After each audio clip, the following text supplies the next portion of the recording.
토론 부탁드리겠습니다. 네, 처음 뵙겠습니다. 중앙일보 김영우입니다.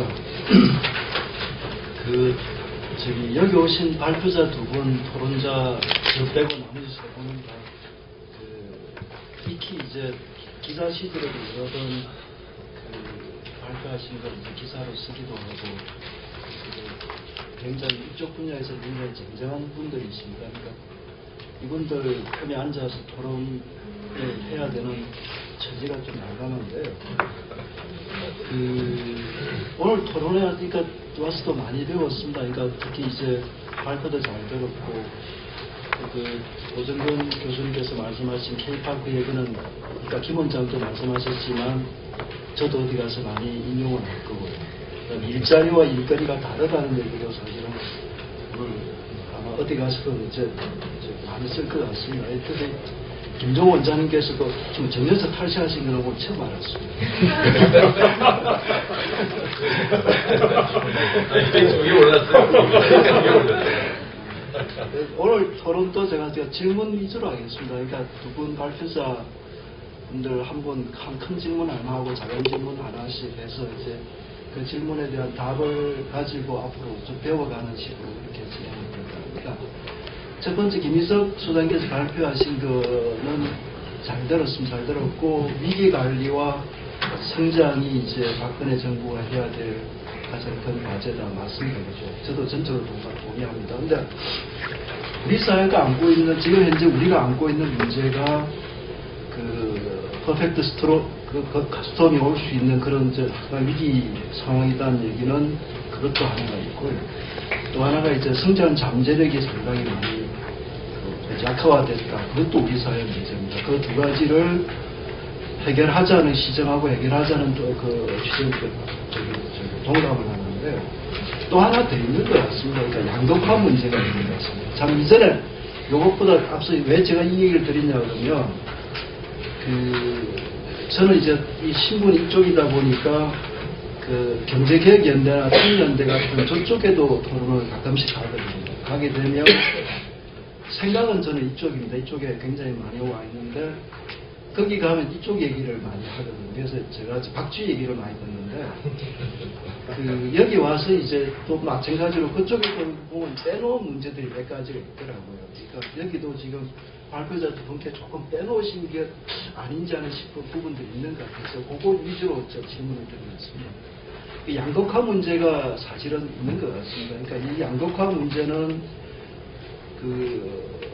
이 정부든 아니면 앞에 정부든 전 정부든 다 굉장히 양극화 해소 문제, 완화 또는 해소 문제를 해결하겠다, 해소하겠다, 또 완화하겠다는 식으로 많이 국정 이슈를 내걸었고요. 박근혜 정부도 마찬가지일 겁니다. 그러니까 문제는 이제 이걸 양극화 해소를 어떻게, 해소보다 이제 완화를 어떻게 해야 될 거냐는 방법의 문제인데, 제가 그걸 어떻게 해야 될 거냐는 문제인데, 발표자께서는 그 문제는 얘기를 안 하셨거든요. 그래서 양극화를 아까 완화하는 방법은 크게 보면 두 가지 아니겠습니까? 하나는 이제 재분배의 문제입니다. 그러니까 복지의 문제고요. 그 다음에 이제 분배의 문제거든요. 근데 이제 그 상황에 지금 우리가 얘기해야 될 건 복지를 늘리자는 문제는 다 공감을 하고, 복지를 늘리기 위해서는 이제 정세를 하는 수밖에 없을 것 같습니다. 사실은 비과세 감면이나 이런 거 전개한다는 것도 이게 사실은 정세거든요. 그러니까 세율 조정만 정세가 아니지 않습니까? 그러니까 비과세 감면 정비도 정세고, 이걸 이제 좀 더 해야 되는데, 그런 측면에서 이제 복지가 그 부분이 필요하고요. 다음 또 하나가 이게 복지를 그러니까 양극화 완화를 위해서 복지를 왜 주장을 해야 되냐 그러면, 이게 복지 얘기를 안 하면 이제 분배 문제로 다시 이제 돌아오거든요. 그러니까 소득의 배분 과정에서 노동자의 경영 철학구 문제가 반드시 아마 튀어나올 겁니다. 그러니까 이런 점에서 저는 더욱더 복지를 더 많이 얘기해야 되지 않느냐. 그러니까 경제민주화 요구가 사실은 산업민주화 얘기가 포함이 되어 있거든요. 그러니까 노동자의 경영 창과구 문제가 들어가 있고, 그래서 이제 저쪽에서 저쪽 진영에서 경제민주화 얘기할 때는 반드시 복지가 이제 분리를 시키거든요. 그러니까 양극화가 완화돼, 그러니까 경제민주화의 목적은 양극화 완화인데, 양극화 완화지만 복지도 사실 양극화 완화는 필요하지 않습니까? 그런데 그 진보 진영에서 경제민주화와 하고 그거 얘기를 하면서 이 복지와 별개의 문제라고 해요. 그러니까 그런 측면에서 봤을 때 경제민주화는 반드시 저는 좁혀 얘기하면 산업민주화고 산업민주화 좁혀 얘기하면 이제 근로자 경영 참가권 문제가 반드시 제기가 되거든요. 그래서 그 점에서 우리는 더욱 그러니까 보수진영에서는 더욱더 아마 복지 얘기를 더 강조해야 될 것 같다는 생각이 많이 듭니다. 그래서 근데 이제 그러려고 그러면 그럼 성장 문제하고 양극화 문제를 어떻게 그럼 두 개를 같이 이제 맞춰 나갈 거냐. 다시 말해서 성장을 하면 양극화가 완화되느냐에 대한 거기에 대한 답이 나와야 될 것 같습니다. 그래서 그게 이제 과연 그 문제 질문이면서 하고자 하는 얘기인데요. 단지 성장을 하면 과연 이제 양극화가 완화되느냐 또 해소되느냐. 중국을 보면 아닌 것 같고 그 양극화를 얘기하시는 분들이 이제 박정희 시절에는 일종의 어떤 사람은 박정희 대통령 시절에도 이제 심화됐다고 그렇게 얘기를 하거든요. 양극화가. 그건 뭐 검증을 많이 해봐야 되겠지만 통계도 잘 없고 정부도 통계를 안 내놓고 양극화 공부하시는 분들이 또 거기에 대한 이제 정확한 어떤 이제 더 많은 깊은 연구가 없는 것 같고 그 때문에 양극화를 완화를 어떤 식으로 해야 되는지에 대한 학계 차원에서 이제 정답도 없는 것 같아요.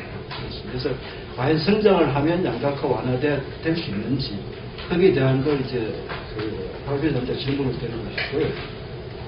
그다음 이제 사소한 질문입니다. 그러니까 순환 출자 문제인데 박근혜 당선인이 신규 순환 출자만 금지한다 그러지 않았습니까? 그러니까 신규 순환 출자 금지가 그렇게 투자에 그렇게 이제 그러니까 깊은 관련이 있는지 난 사실 솔직히 말씀드리면 그렇게 관련이 없는 것 같다.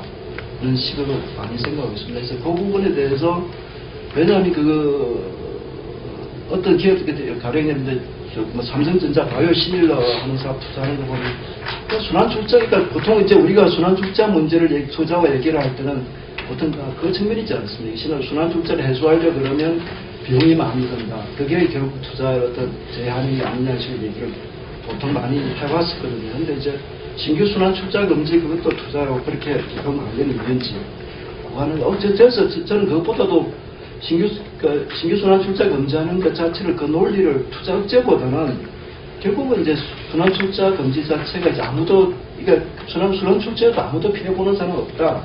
그리고 이제 도요타도 외국은 굳지 않는다. 그 논리가 오히려 더 신규 순환 출자에 대한 반대 논리를 더 타당하지 않을까라는 생각을 했습니다. 그래서 투자 억제 문제를 조금만 더 들었으면 좋겠습니다. 두 번째 이제 두 번째 오정용 교수님 얘기인데요. 생태계 시각을 전적으로 동의합니다. 저 역시도 그렇게 많이 얘기를 하고 있어요. 그래서 실제로 중소기업은 과밀하고 중견기업은 취약하고 이제 대기업은 희소하다는 그런 논리가 맞는 것 같고 그래서 이제 생태계 이걸 바꿔야 되는데 이제 어떤 식으로 바꿀 거냐는 그 문제입니다. 그러니까 그래서 이제 중소기업에 대한 과도한 지원 문제는 이거는 생태계 시각에서 반드시 문제가 있고 왜냐하면 생태계라는 게 그거지 않습니까? 그러니까 보통 이제 자연도 대부분 적자 생존이지 않습니까? 그 점면에서 중소기업에 대한 지원하는 거는 너무 좀 현재 보면 이제 과도한 논리가 있는 것 같고 그래서 이제 서로 생태계 상호보수적이기 때문에 중소기업만 일방적으로 지원하는 것은 생태계 파괴를 가져올 수 있거든요. 오히려 더 그런 점에서 문제가 있다. 그래서 이제 그 점은 그러면 이걸 어떻게 바꿀 거냐는 문제고요. 첫 번째 해야 될 거는 발표자 이제 논리에 동의하는 것 중에 하나가 이제 중소기업의 구조조정입니다. 그러니까 지원을 줄이는 문제도 있고 구조조정을 해야 되는 문제도 있고요. 그 지원을 줄이는 그 문제가 하나 있는데, 근데 대신에 발표자께서 얘기 안 하신 게 또 하나 더 있거든요. 그 생태계라는 게 경쟁이나 협력만 있는 게 아니라 사실은 이제 착취도 있거든요. 실제로 우리 현실적으로 보면 대기업과 중소기업 또는 대기업과 중견기업 이런 관계에서 보면 특히 이제 원청과 하청과의 관계에서 보면 착취가 분명히 있습니다. 그러니까 그게 얼마나 일반적이냐의 그 정도의 차이는 있지만 실제로 현실적으로 일어나고 있는 것도 사실이거든요. 그래서 이제 기업 생태계도 어차피 그 착취나 약탈이 있기 때문에 그 생태계 논리에서 봤을 때 이게 착취가 있는 건 마찬가지. 그래서 그 문제는 좀 얘기를 안 하신 것 같아서 그 부분을 조금 더 설명을 좀 들었으면 좋겠습니다. 그래서 그럼 어떻게 해야 될 거냐? 발표자께서 말씀하신 대로 한시적 지원 정책 찬성합니다. 찬성하는데 더불어서 이제 또 하나 해결될 문제는 이제 대중소기업 간의 관계에 있어서 이제 그 불공정 거래 부분을 갖다가 규제하는 공정 거래 규율을 갖다 강조하는 그 측면도 분명히 그 제도로서 정착이 돼야 될 것 같다는 식의 생각이 듭니다. 그래서 그 부분에 대한 질문이 하나 더 있고요. 또 하나 문제가 뭐 사소한 질문입니다. 여기 보면 페이지 20에 보면 20페이지에 보면 대기업과 그 중소기업 간 격차가 줄어든다고 그러시면서 그 정부로 통계된 평균의 매출액 증가하고 격차를 줄였거든요. 그러니까 제가 보기엔 이건 기업당 평균으로 내야만 얘기가 되지 않냐. 그렇지 않은 것 같아서 드리는 말씀. 왜냐하면 중소기업 수는 해마다 증가하고 대기업 수는 해마다 줄어들기 때문에 되게 그 숫자를 감안하면 이게 그럴 수 있거든요. 그러니까 숫자는 늘어나기 때문에 매출 증가율은 더 낼 수 있습니다. 될 수 있기 때문에 오히려 격차가 줄어든다는 부분을 설명하시려면 기업당 평균으로 해야 되는 게 맞지 않느냐. 예, 고맙습니다. 이상입니다. 네, 감사합니다.